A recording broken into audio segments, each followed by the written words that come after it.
Vi var jo ute og fisket av faren. Så ønsket faren min en båt som lå med litt seil oppe. Og så ble vi enige om vi skulle ro og se hva det var. Og da vi kom fram, så vi jo det var sjøfolk, livbåt. Og så ut for at alle var i livet. Men du vet, vi kunne jo ikke engelsk. Så vi lå nå en stund der og pratet oss imellom hva vi skulle gjøre. Men så ble vi enige om at vi skulle prøve å fokusere opp til tur. When we were in the boat, I don't remember being this close to shore. I thought we were farther off when you came out. But one thing, the weather was very good then, just like it is now.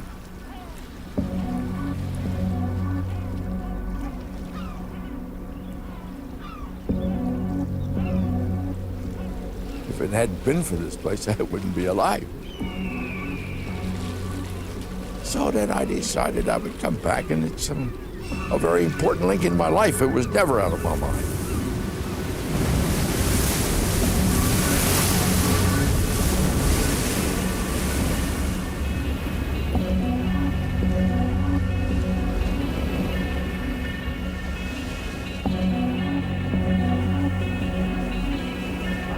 I could say the worst part about the Russian convoys was the conditions of the sea, which at times, most times really, was pretty awful. Consequently, in ships, even Nigeria with a new cruiser, inside when we first went to sea, the condensation inside the ship, when you got up in the reef climate, was very bad, and you were knee-deep in water, even on a cruiser. And of course on the destroyers and small ships, it was vastly different, much worse, very much worse.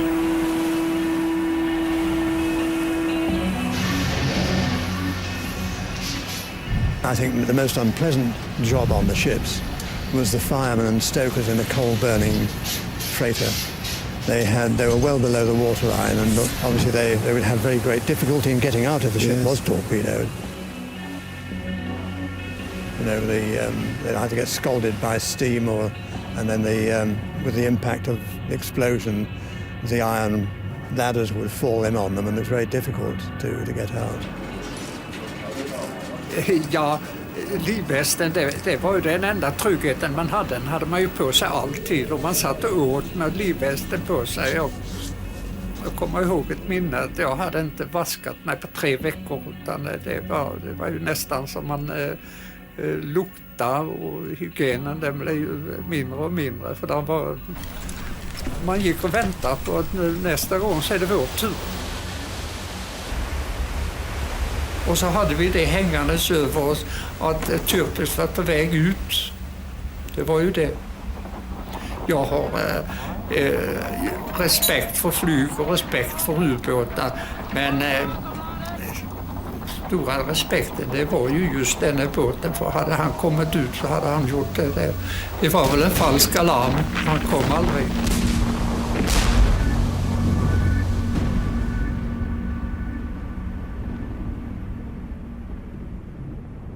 Auf Befehl des Führers und obersten Befehlshabers der Wehrmacht taufe ich dich auf den Namen Tirpitz.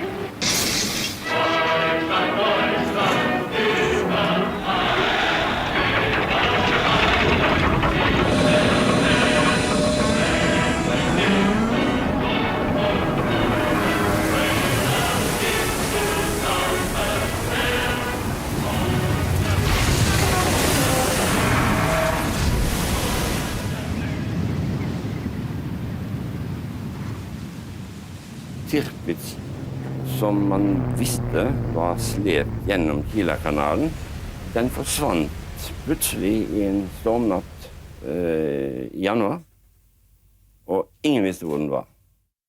Da ble alle guttene og alle vennene, Leifen og Rolfen og så videre, vi mente at nå måtte det gjøres noe. Derfor begynte vi å bygge en sender. Den skulle da kunne settes opp, og vi kunne begynne å prøvesende til England.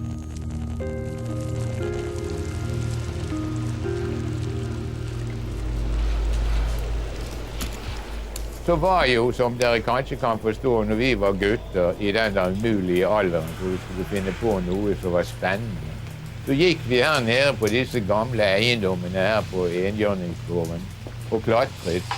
Og når da krigen kom, så kjente vi jo i alle fall fra husken fra guttedagene absolutt alle forholdene her nede. Og da plukket vi ut dette rommet, så da ble kalt det hemmelige rommet på Bryggen, eller oss imellom kaféen som dekknavn. Og så begynte vi.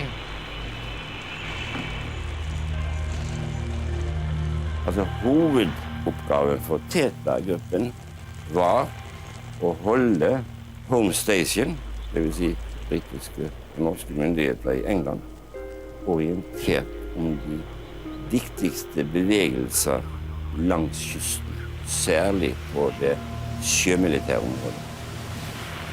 Og vi hadde jo da fått utlevert silhuetter som gjorde det mulig for oss å identifisere de enkelte krigsskip. Die Ufer der Fjorde werden eingenebelt.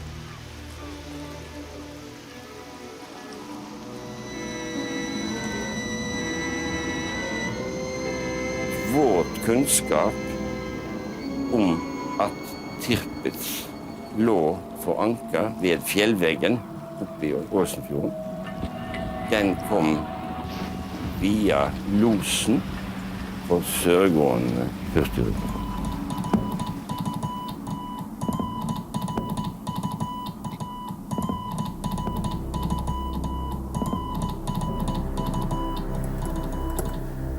Og vi mente da å kunne sende i klart språk at vi hadde oppdaget dette.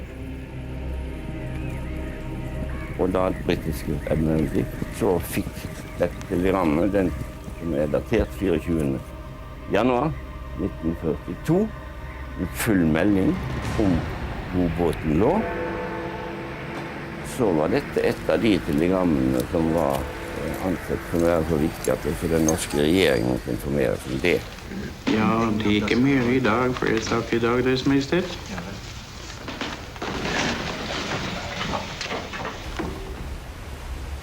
Og så blir det jo flyttet da, først fra Trondheimsfjorden opp til Narvik, og derfra til Alta. Og den lå jo i realiteten i Altafjorden i storparten av den tid hvor den var aktiv.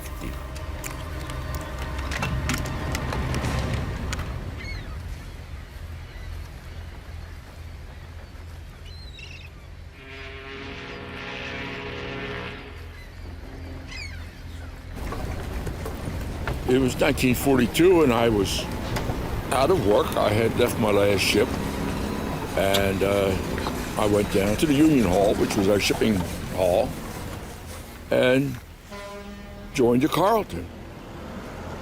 I didn't want to sail on deck. I didn't like being a quartermaster, and I liked steam engines when I was a boy. And when I shipped out, my uncle was the chief engineer, and he took me with him a couple summers, and so I liked it. It's a little city on its own, just a little city down there, lights and the engine, and that's all. And 3 boilers on those ships, and generated steam and run the engine. It was just a way of life. Jag var ju inte mer än 21, jag var 21 år och mönstrad och bodde i den här båten som hette Ironclad. Kom över i norska handelsflottan 1939 och var där hela kriget så gott som. Och på den tiden så var ju alla skandinaver, de var alltid välkomna på amerikanska båtar. Så jag mönstrade där i London och så gick vi över till Halifax och lastade krigsmaterial på 2 olika platser.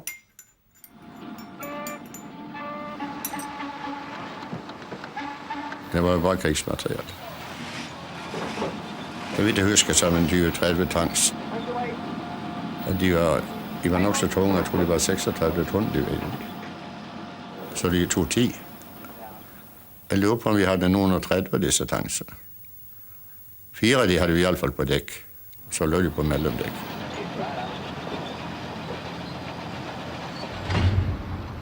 It was at the time of the Battle of Stalingrad, which was a critical phase of the war on the Russian front. And they wanted to get our tanks and ammunition and stuff off to the front as quickly as possible.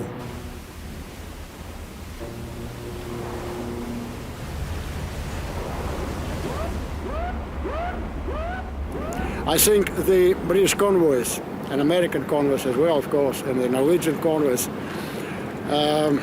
were a significant part, of course, in the war itself.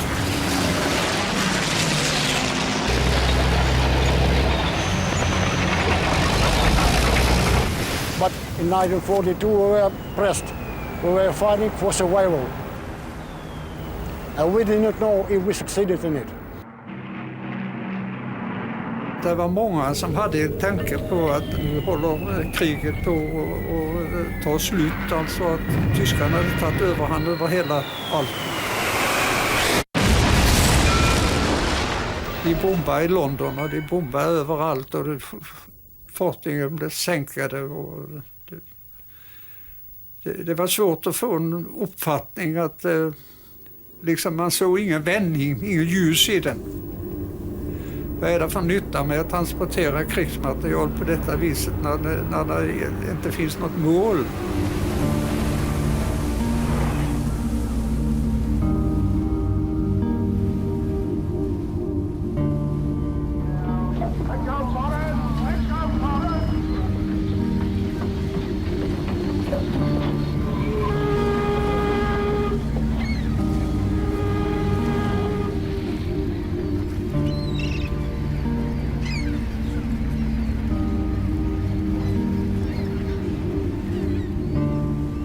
My first trip was in PQ-17. I was an apprentice officer and I joined the Ocean Freedom, which was loading for a convoy to Russia. That would be in June 1942.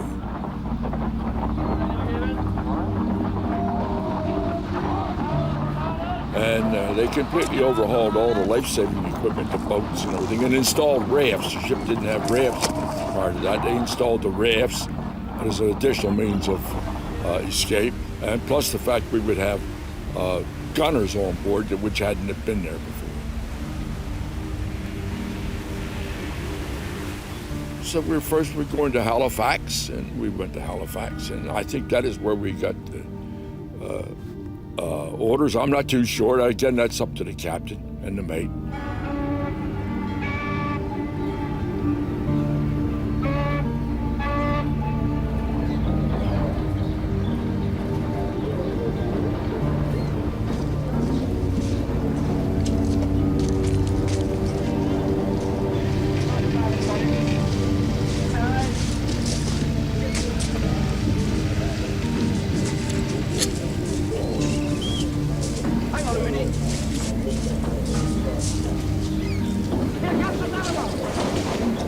Jag tror det var cirka 25 båtar som lämnade Halifax då och gick över till Walford på Island.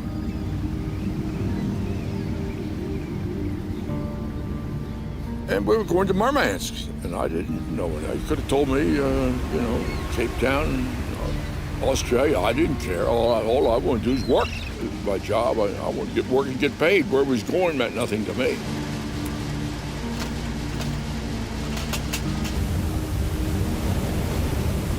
Murmansk, actually, during the summer period, was not used as much as Archangel anyway, because it was too close to the enemy bases.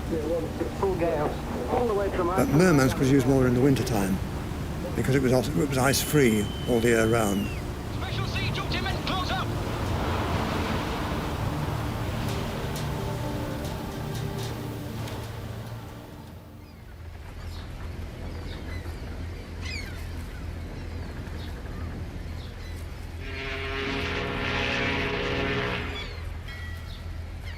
Vi låg i Valfjord då i cirka 2 veckor och låg och väntade på konvojen som skulle gå upp till Murmansk.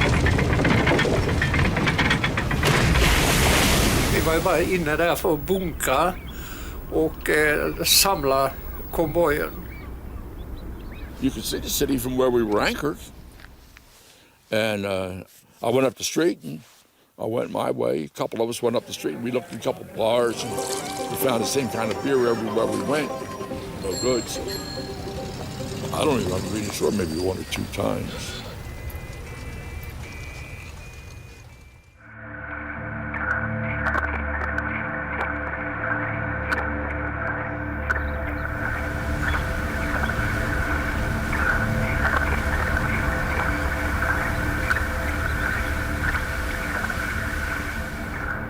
Vi lämnade Valfjord den 27 juni.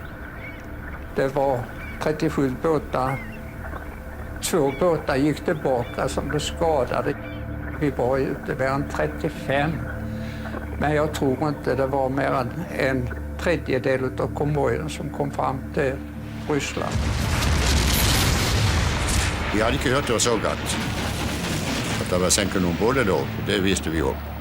Men det gjorde ju Jalantan också. Så det var så galt, det var det ju ingen som tog det.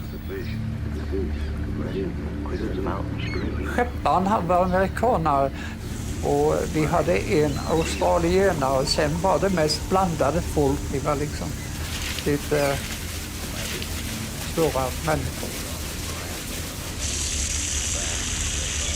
Det var ju inte sjöfolk. Det var lite kunde vi sätta dit i arbete också. Vi prövade att bestävna på de i sväng. Och på slutet så fann de ut att båten blev sänka likevel, det var inte något håll när de gick. Så de nekte, de ville ellers sitte og spille kort eller jobbe. De jo bare nekte skip seg opp. Noen var tatt ut av fengslet. Noen hadde gjort noe galt, så släppte de fri hvis de ville gå ombord. De var jo veldig skeptiske. Men det var altså galt når vi gikk på broer, på vakt på broer, så gikk jo bevæpnet. Det gikk vi hele turen. For a merchant ship, we were quite heavily armed. Because obviously we weren't designed as fighting ships. But we had 4 Oerlikons, an old World War I 4.7 on the poop, and the 12-pounder on the forecastle. Vi hade ju en sån där luftvärnskanon akterut på en plattform. Och vi hade ju 3 amerikanska marinesoldater ombord. Och så fort det var frågan om att skjuta, vet du, så de hade ingen humor om någonting. Vet du. Nej, det hade de. Du kan känna, vi hade ju inte avståndsmålare. De hade ju inte idé om avstånd på sjön, kanske. Nej. Men du kan ju undskylda också dessa amerikaner, för de ante inte vad det gick till. Nej, de hade ingen humor om någonting. Nej, de ante inte vad det gick till. Ja.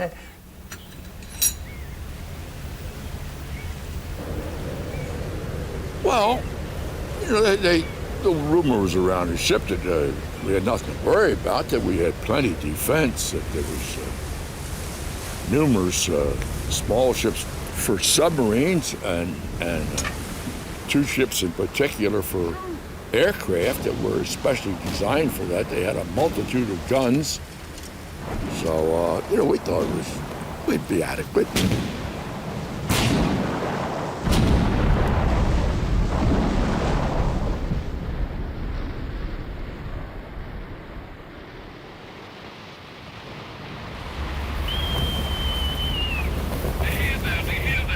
Jag får nog säga min egen bedömning, det så var väl inte eskorten för de konvojerna på den tiden så stor.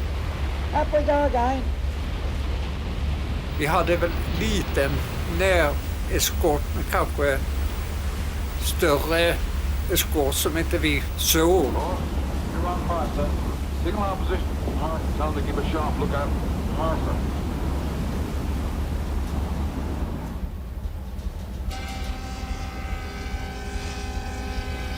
We had the Washington in North Carolina, and we had 4 or 6 destroyers. The only 2 I remember was the Wichita and the Tuscaloosa.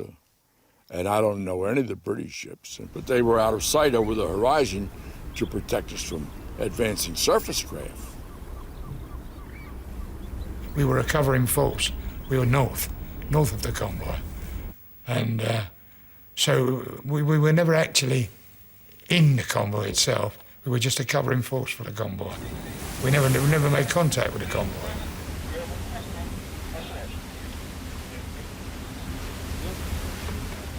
Så vidt jeg husker, hadde vi 28 eskorteskip. Der var jo et par også, som var rescue-skip. De skulle pille opp overlevende. Og vi hadde beskjed å holde kurs og fart uansett når det lå folk i vannet. You're never allowed to stop. You just had to steam on because the rescue ships had the responsibility of going searching for survivors.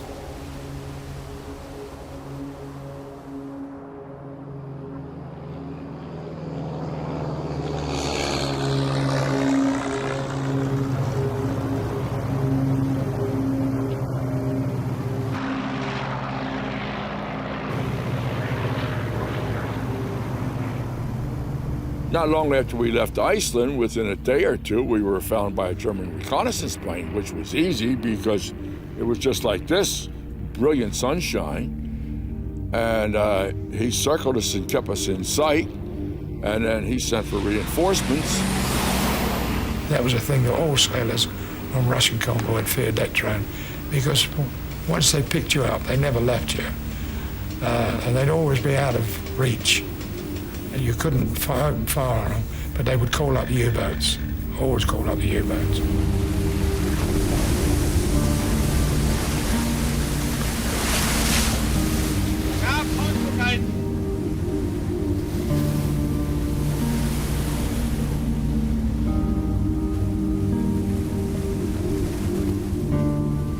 I was down in the engine room the first time. I should think this might have been about the 2nd or 3rd of July, and I thought we'd hit a whale, because down below, below the waterline, the sound comes is quite the volume is increased, and the fourth engineer, who wasn't really very much older than me, we thought we'd hit this whale. But of course it was a depth charge. Depth charge, yes. So we knew then that there were U-boats in the vicinity. Charge is ready, sir. Close up, sir.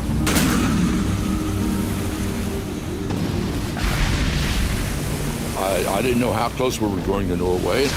I didn't know the war situation over here, that Norway was occupied by Germans, that there was Germans within a couple hundred miles of our route. So that was totally out of my thinking. It was not my job to think about that. It was my job to hold the engine, but my job wasn't.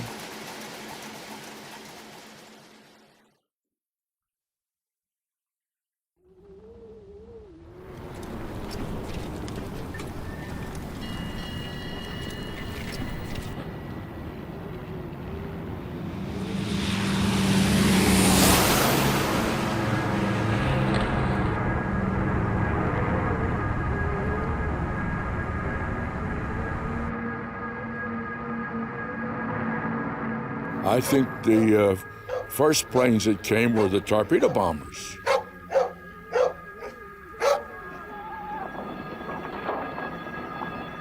And they came in over our quarter, and they went up through the convoy. They used to fly very low. Very, very low. And so it made it extremely difficult to attack them, because they went between the columns of the convoys, so that if you fired at them, you hit the ships.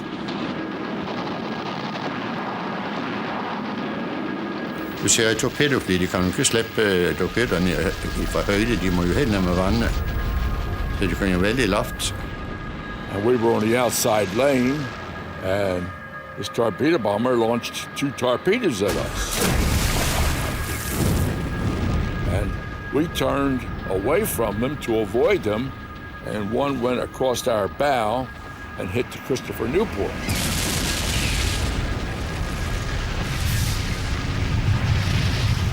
Ja, vi hadde en torpedo i 2 luker som ikke eksploderte.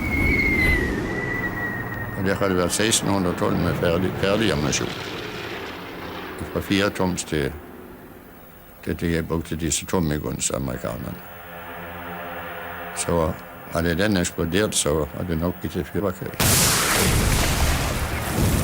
Det slapp en til. Det gikk 18 for oss og tog en amerikaner på i andre kolonien der. Og den gikk jo luften fullstendig. Sa etterpå at det hadde blitt bjerget til mann fra den båten. Den kan jeg godt ikke forstå det. Han gikk i luften sånn, og disse kassene på dekk, de fløy himmelhøyt. From there onwards, we were getting Ju-88s, around about 25 at the time. And Junkers 87. God, there are droves of them. Stand by to repel enemy aircraft. Sound off action stations at the double. Sound the alarm.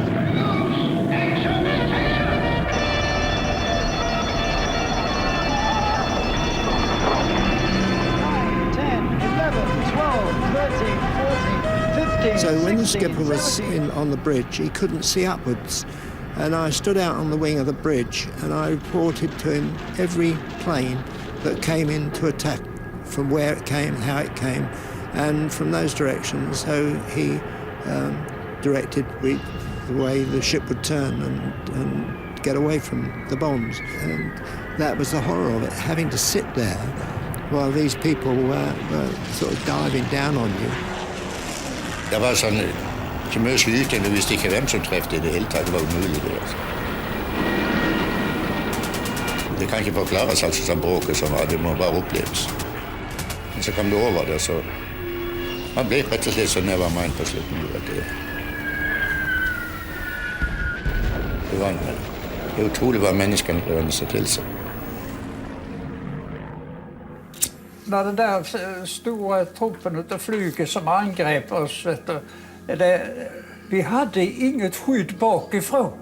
Nej, här uppe var det en hel del. Ja. Ja. Och så var det på bägge sidorna. Ingenting här. Nej. Ville du ha eskorten där, på sidan där, och så en massa här uppe, och så ingenting bak? Nej. Nej, det håller jag med dig på, vet du, att det var ju helt öppet här att komma in. Ja, så kom ju flygen in där, men det var ju inga flyg som kom igenom där utan att bli skutt ner. Det var ju en annan situation. All we knew at that time was that we had fought our way along quite successfully against all the attacks.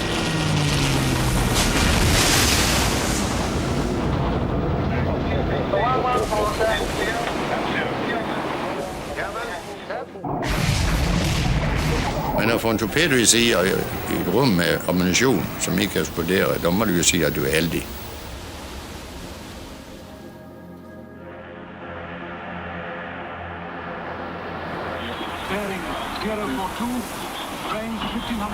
Have the hands close up in 10 minutes. Stop by below.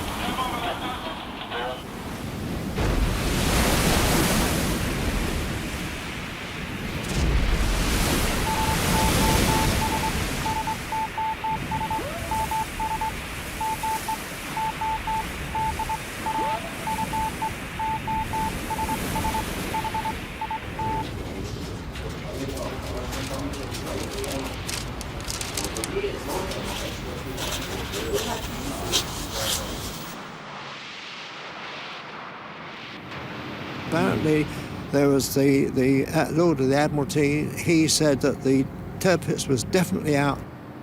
They'd had a report that Tirpitz, Shea and some destroyers had left their bases and were believed to be about to attack the convoy. Den har gått ut ifrån Narvik eller någon plats där ute. Nej, vi hörde Altafjord. Altafjorden, ja. Altafjorden, ja. Ja. Men det kom ju aldrig. Nej, han kom ju till det helt. In fact, I think one of the cruisers came out, circled round. He was picked up that there was heavy cruisers and battleships outside waiting, and they all went back again.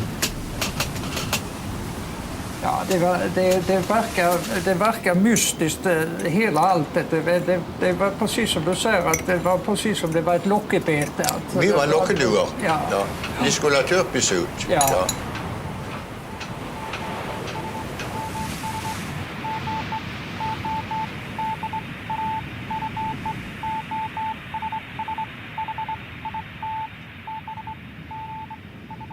Men kommandoren, han ville ikke splitte konvoien. Så han ringte tilbake til engelsk admiralitetet og fikk bekreftet en gang til han skulle gjøre det. To disperse was the first order, and then within about a quarter of an hour the order was changed to scatter, and that meant that every ship had to make its own way in any direction to wherever.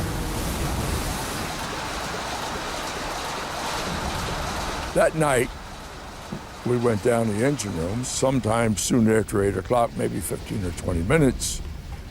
We got a call from the bridge, and the third engineer, Mr. Van Pelt, answered. He said, we got to speed up and go. He said, we're on our own. They're going to disperse the convoy.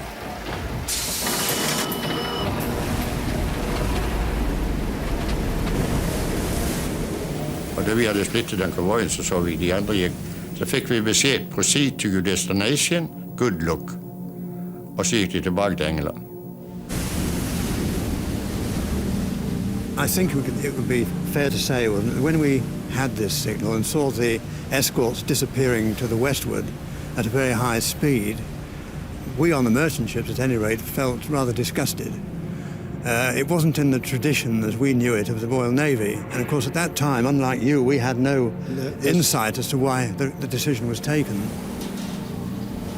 Og den største tabbe som gjort under krigen, da de splittet den konvoien. Tyske fly og tyske ubåter, de hadde jo fritt frem. Det var jo fritt frem. Ja.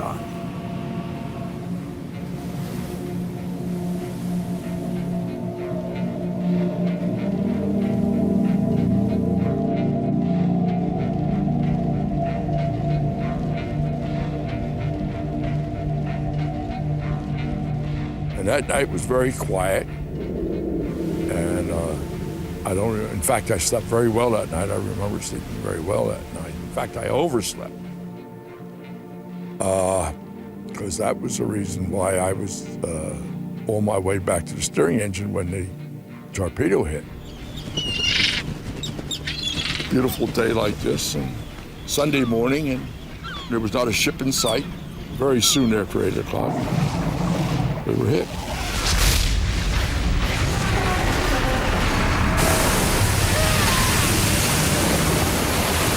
And when it hit, it knocked this fuel oil tank, the bulkhead or the wall, knocked it down, and this fuel oil run into the boilers, into the firebox. And so there was a secondary explosion. The submarine blew a hole. You could drive an automobile through it. Yeah, I couldn't even see nothing. I had my heavy weather clothes, they were gone. And so then I knew she was doomed, so I went to my lifeboat station.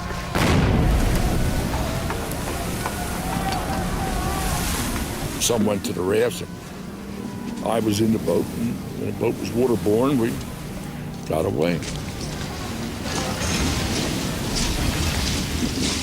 Ja, da var de overlatt seg selv. De gikk ut. Som nå, de gikk alle retten. Ships were just disappearing over the horizon, and then we would get signals that ships were being attacked by aircraft or submarines, and we would then have to turn around and go back and find them and rescue them. Well, we were picking those signals up too.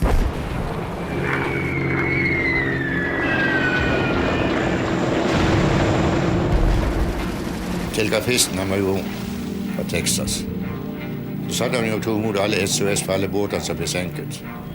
Og det ble kanskje en hel flokk, altså det her greien. Så lukte han hele kjappa sin, så kom han ut til oss på ro og sa, nå klarer ikke jeg med seg.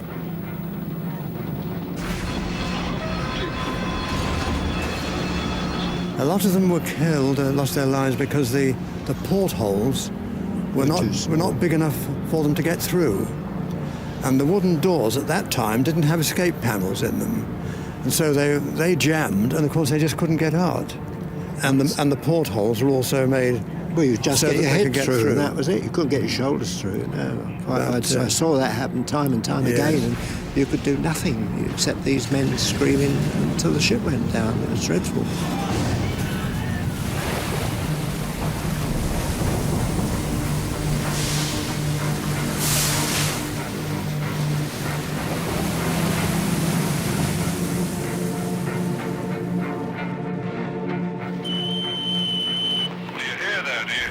Minesweeper Harrier is coming alongside to transfer survivors. Starboard watch of seaman muster on the forecastle.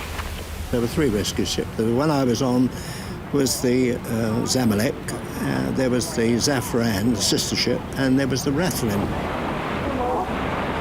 And we had a hospital with 27 beds, a doctor and 2 medical attendants to look after survivors. Quite often when crews left a torpedo ship, they would then head towards the rescue ship, and they would end up in line astern, and the German planes would come back and machine gun them.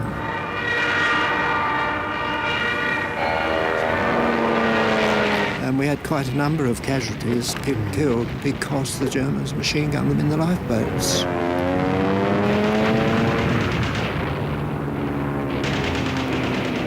Then, of course, later on, the Zafran was sunk. She was hit by an aerial attack, and she turned over. But they all got off with the exception of one. And as I understand it from somebody, he went back down below to get something from his cabin. And that wasn't an uncommon occurrence. A number of people lost their lives, you know, by going back to their rooms when the ships had been torpedoed to take photographs or money or something, and it cost them their lives.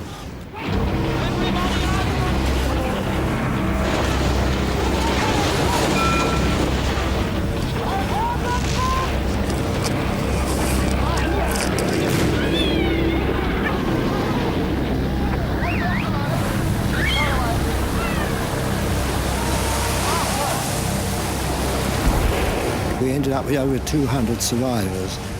But they were all from lifeboats. We never ever picked up anybody out of the water who lived. Everybody we picked out of the water, by the time we got them on board, was dead. And in the course of the convoy, I think we buried about 20 people.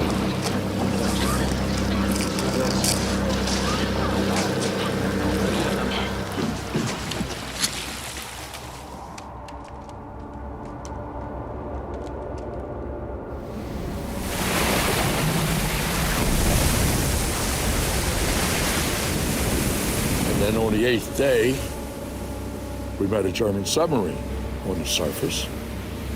He just come along, we come along, we met like this. I don't know whether he was going in circles or what. I have no idea. We just met in the ocean. The first thing he said, anybody wounded? Anybody sick? He said, I can help. But he said, I can't take all of you. I don't have room for all of you.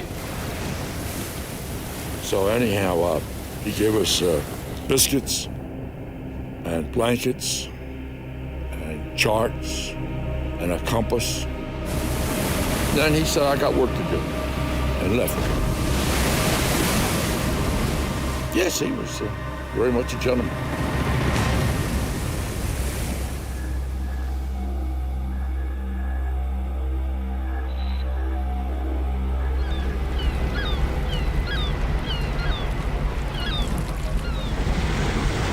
Vi var 3-4 båtar som hade någorlunda sällskap. Alltså vi släppte inte varandra i sikte.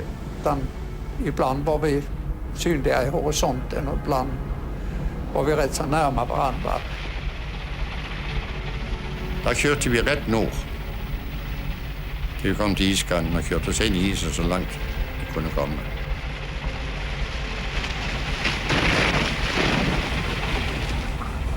Ja, for der kunne de ikke bruge torpedofly eller ubåter.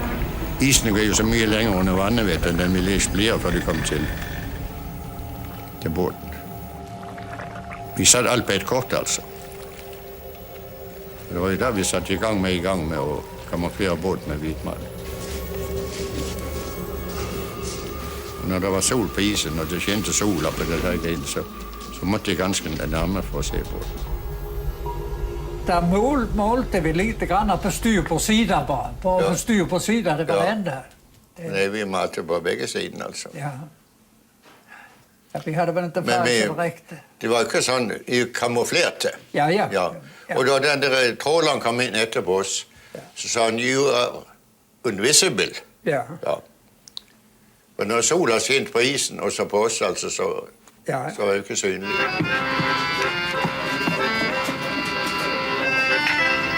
Da hadde vi til og med om kvelden, 2 kvelder der, mens vi lå der, som vi hadde litt underholdning for. Tromserveringen av massministeren. Han spilte trekkspill, så det ble litt underholdning til forandringen. Ja, vi ville ligge så lenge til at tyskerne hadde gitt opp med, så vi lå vel godt og vel 3 døgn da.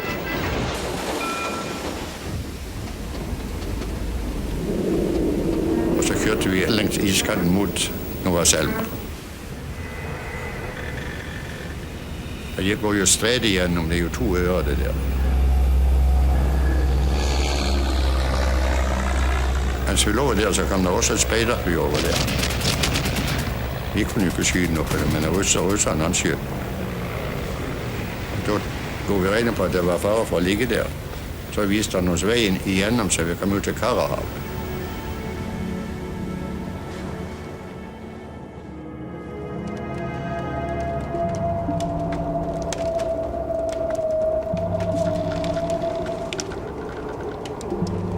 After I got some clothes, I had problems because I had light clothes on for being in the engine room on watch. So Dooley gave me a pair of pants. He had some guys had 2, 3 pair of pants on anticipating this.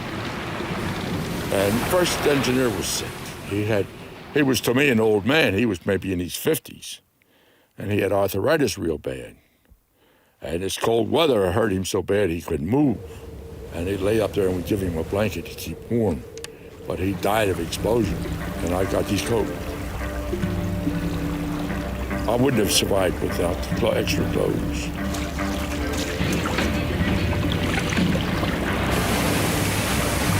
Did any of your survivors have Arctic clothing?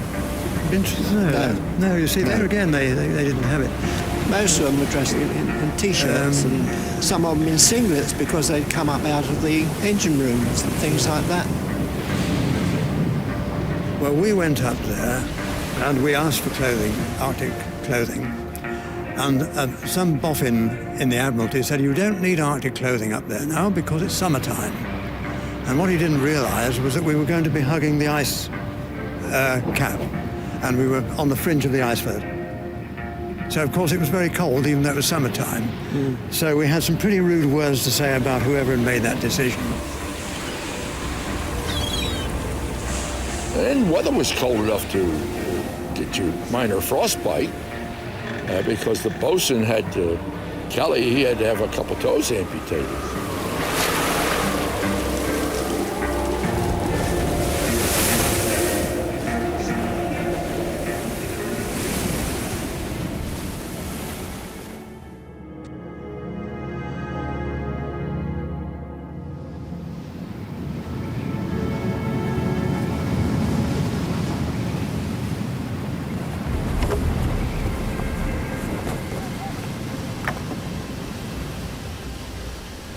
I didn't for 1 minute think I wasn't going to survive. Somehow. Picked up or rescued or sailed to Russia. Norway never entered my mind. But anyhow, I was very glad to find this place. If I had had enough of that lifeboat, 20 days is a long time. It looked like heaven to me then. I mean, it's the biggest place in the world for as far as I was concerned then, with people and food and water, and the end of my ordeal in the lifeboat. Här var det ju liksom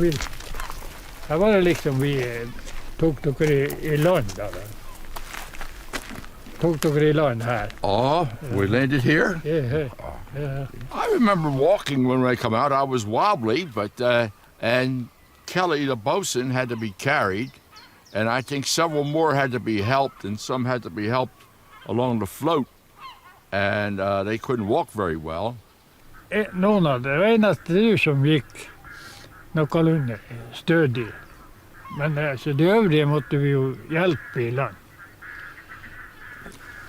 I didn't know what happened to the lifeboat. I was often curious about what happened to the lifeboat. I didn't know whether we had left it here or not. You had saw the equipment in the boat. Did you say we didn't have a compass? Dere hadde jo kompass, vet du. Det hadde dere, ja. Og ellers en sånn der, og de hadde en kjempestor sånn der kikkert som dere bygde far min, vet du. Men han torde ikke å ta den da, i og med at han regnet med kanskje tyskeren. I can understand your father's fear of taking something German. I don't know whether he knew they were German or not, but he was pretty smart because somebody comes saying, where do you get these German binoculars? Ja, men da vi liksom kom inn for her, vet du, så trodde de han, vet du, som hadde en stasjon her, vet du, at det var russer vi släpade in, vet du. Trodde de, vet du. Så ringte de da til tyskeren, vet du, og gav rapport om at det var russer vi kom släpans med. Derfor var det dem at det gikk så snart at tyskeren kom, vet du, og hentet dere. I didn't see this, no, but I was sleeping. Ja, det er jo det. And then when I woke up, on German posted kicking me, Rasmus. So then I got up and come back and joined the crowd, and then they took us away to Germany.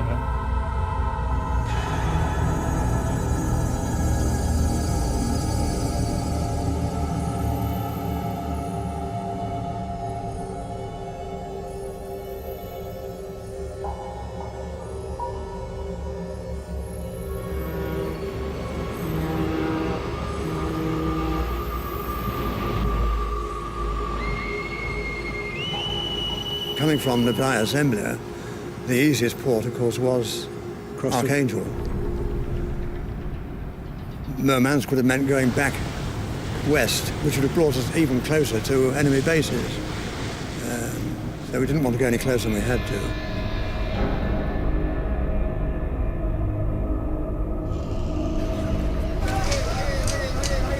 The seamen aboard Ocean Freedom were in a poor condition because we understood what they felt and what was going at open sea. On the deck of the ship were standing fuel tank Churchill, and inside ship were 180 tons of TNT. It is high explosive, trains at the wall.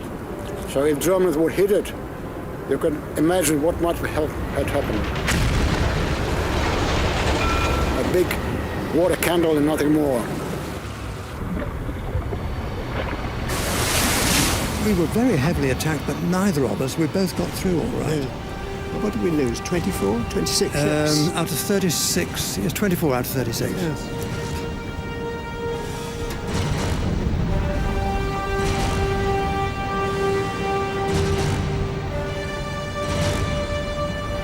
Yeah, I read a book, you know, when you think in terms of those days and nowadays, I think there was about £6 million worth of war equipment, planes, tanks.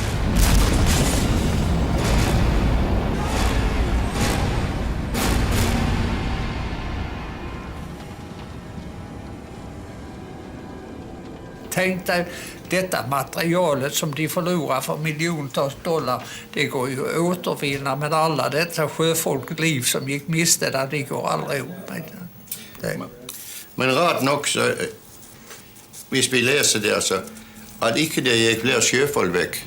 Der står i den boka der det er 150 noen før eller noe sånt. Så. Resten ble berget. Ja. Nej, men i alla fall så fick man fick lära detta alltså att, och det har varit i alla krig överallt, så har alltid sjöfolket har varit den grupp som har varit mest utsatta. mest utsatta. Seeing that in the course of our duty we are set in the midst of many and great dangers, and that we cannot be faithful to the high trust placed in us without the help of Almighty God, let us unite our prayers in seeking His blessing upon His ship and all who serve in her.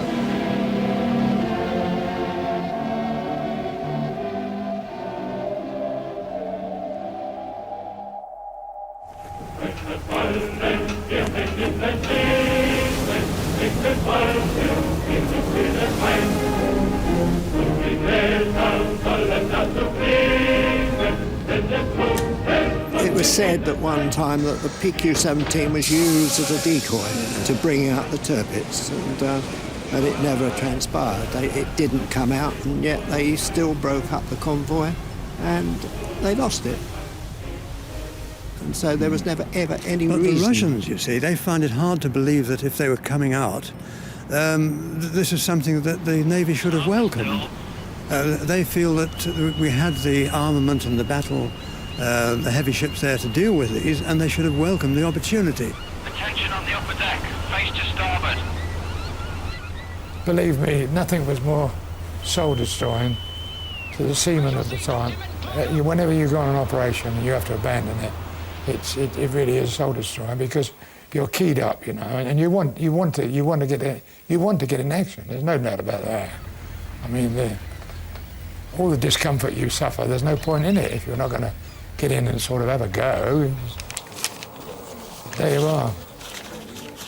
Men det var väl vissa personer, till och med i engelska parlamentet, som erkände att de hade gjort ett misstag. Etterpå? Ja, etterpå. Ja, etterpå var du klar över det. Men det var ju så... Det var ju för sent. Ja, det var för sent. Ja. Du må være klar over en ting, du vet. Det faktiske forhold vil helst ikke ha frem om den går inn. Ja. For det var en skandale. For engelsk er realiteten, ja. PQ-17 has been described as the greatest naval blunder of any war. That's in the Guinness Book of Naval Records. But the decision was made in London by somebody sitting far removed from the scene of action. And the people who would have liked to have made the decisions were actually on the spot. But they were under orders, and they had to do as they were told.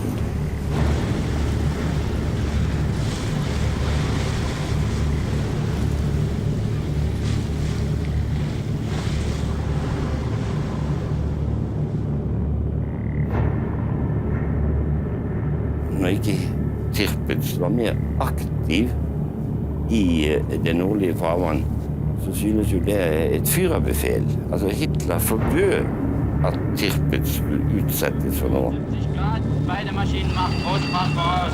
Kurs 72 grad, beide Maschinen machen große Fahrt voraus. Men Tirpitz i kraft av sin egen tyngde var en stadig trussel. Og det å få uskadeliggjort Tirpitz ble da en sånn priority number 1 for å snakke med Churchill.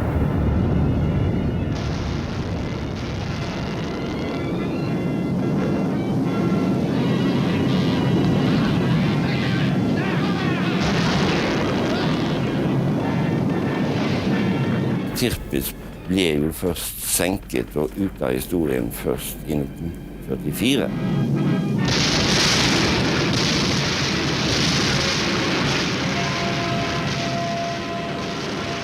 Det veldige skroget fikk en rekke fulltreffere, la seg opp på siden og ble til sist liggende med bunnen i været.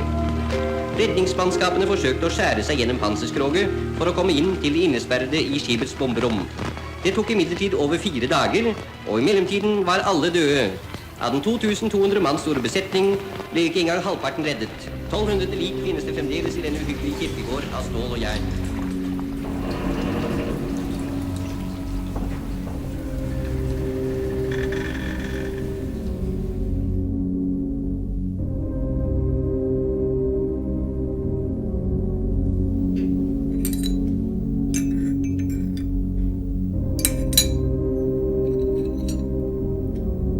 1942, det är ett minnesår i mitt liv som jag aldrig kan liksom komma över. Det gjorde ont i hela kroppen, och det gjorde ont för att vi var ju sjöfolk. Vi var ju inte krigsfolk, vi var ju sjöfolk. Och den behandlingen vi fick, den tyckte jag var dålig.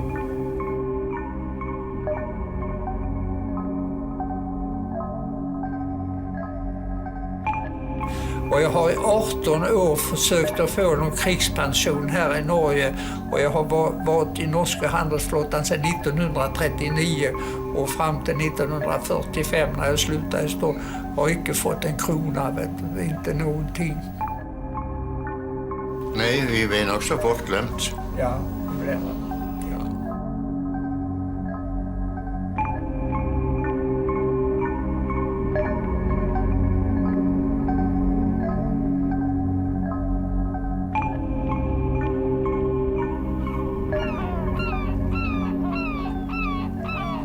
Well, I want to thank you, Otto, for saving my life.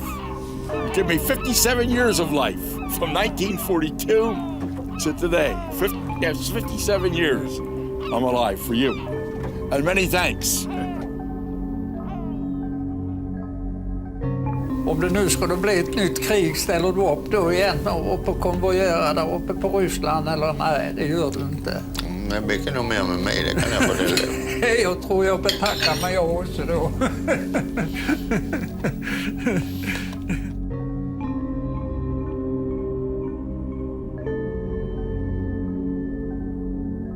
Like a friend of mine says, who was also on Russian convoys, I wouldn't have missed them, but I'd never repeat them.